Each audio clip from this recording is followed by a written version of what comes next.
Համեց։ Խնդրում եմ լրություն դառնալու հարգելի գործ։ Հայաստանի Հանրապետության մեծարգո վարչապետ, հարգարժան կառավարություն, հարցս ուղղում եմ ներքին գործերի նախարար Արփինե Սարգսյանին։ Տիկին նախարար, իհարկե գիտենք, որ ձեր նախարարությունը մեծ պայքար է մղում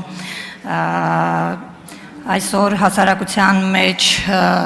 դեռևս լայն տարածում ունեցող թմրամոլության դեմ, ինչպես ողջ աշխարհն է պայքարում այդ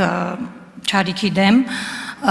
խնդրում եմ ասեք, թե ինչպիսի մակարդակի վրա է գտնվում այդ չարիքի դեմ մղվող պայքարը մեր երկրի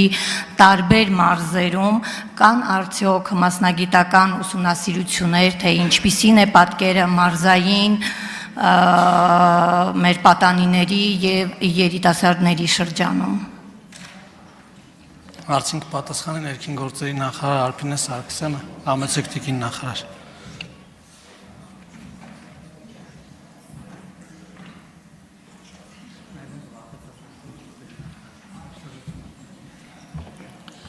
Շնորհակալություն հարցադրման համար, իրականում շարունակելով նաև նախորդ հարցադրումների կոնտեքստում միտքս նշեմ, որ թմրամիջոցների ապոնի շրջանառության դեմ պայքարը իրավապահ համակարգի տեսանկյունից առաջնահերթություն է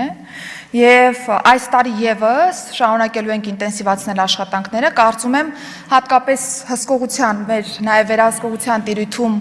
արգրավների քանակը հենց նաև այդ մասին է վկայում, երբ որ մենք կարողանում ենք ի սկզբանե ներմուծման ռեժիմում շղթան կոտրել եւ ըստ այդմ հետագայում չունենալ թմրամիջոցների ապոնի իրացման շատ ավելի մեծ եւ բազմադրվակ դեպքեր, որտեղ որ այո, կարող են ներգրավացնել թե անչափահասները եւ թե նաեւ երիտասարդները։ Ըստ այդմ այս ուղղությամբ շարունակելու ենք այս նույն ռազմավարական մոտեցումը։ Ունեցել ենք նաև վարչապետի գլխավորությամբ կառավարությունում քննարկում թմրամիջոցների ապոնի շրջանառության դեմ պայքարի ռազմավարության նախագծի շուրջ եւ ռազմավարական նախագիծը, որն առաջիկայում կհաստատվի կառավարության կողմից, հենց այս շեշտադրումը ռազմավարական մակարդակում արդեն իսկ ներառում է եւ հետեւաբար կարծում եմ այս բանաձևով առաջ շարժվելու պայմաններում մենք կկարողանանք ավելի լավ արդյունքներ գրանցել։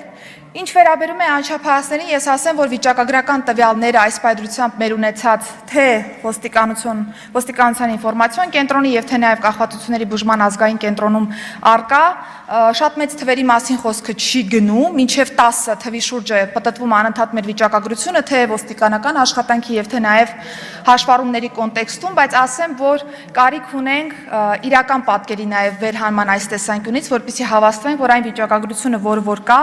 դա իրական պատկերին համադրվում է կամ գոնե թե մոտ է իրական պատկերին, հետևաբար ռազմավարությունը նաև սա է թիրախավորում, որպեսզի մենք կարողանանք պատկերն ավելի ճշգրիտ ունենալ այս մասով։ Ասեմ, որ վերջին ժամանակահատվածի զարգացումները թույլ են տալիս մեզ մտածելու, որ համացանցային տիրույթում է շատ ավելի շատ շրջանառության դեպքերը գրանցվում եւ տարանջատել իրավիճակը ըստ Երևանի եւ մարզերի արդեն մի փոքր այլ տրանսֆորմացիա որպես այդպեսին ունի։ Դրա համար մենք բովանդակության վրա կենտրոնանալով թե համացանցային ալիքների կանխարգելման եւ նաեւ փակման տրամաբանության մեջ ենք աշխատանքները շարունակում եւ թե նաեւ ներմուծման շղթայի տրամաբանության մեջ, որն արդեն իսկ նշեցի,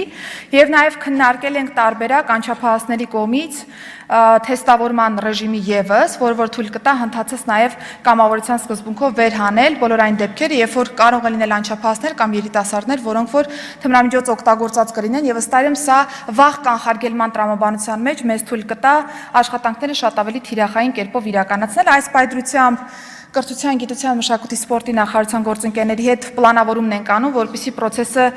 գրագետ լինի, հաշվի առնելով հարցի զգայունությունը եւ գնանք առաջ։ Շնորհակալություն։ Արձագանք, համեցեք։